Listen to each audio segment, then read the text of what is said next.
Hi friends, ఈరోజు కాకరకాయ tasty కాకరకాయ చేశాను. ఎలా ఉందో మీరే చెప్పాలి. దీనికి కావాల్సింది ఎండుమిర్చి, ఉల్లిపాయ, జీలకర్ర, కాకరకాయ. ఒక ప్యాన్ పెట్టుకొని అందులో ఆయిల్ పోసుకొని ఈ ఉల్లిపాయ, ఎండుమిర్చి, జీలకర్ర పేస్ట్ చేసుకొని పక్కన పెట్టుకోవాలి.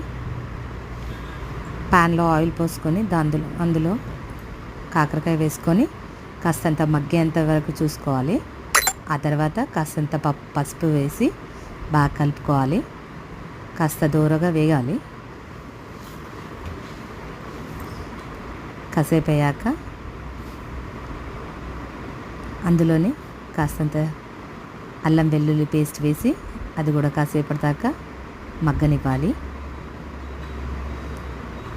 ఆ తర్వాత మనం తయారు చేసుకున్న పేస్ట్ ఉంది కదా, ఈ 3 మిశ్రమం కలిపి పేస్ట్ అందులో వేసుకుంటే మనకు ఆయిల్ అనేది ఇంకిపోతుంది. కాసంత మగ్గనివ్వాలి. ఆ తర్వాత సాల్ట్ వేసుకోవాలి సరిపడా. బాగా కలిపేసుకుంటే కాసేపటి తర్వాత లాస్ట్కి కొత్తిమీర వేసుకుంటే రెడీ. టేస్టీ కాకరకాయ రెడీ.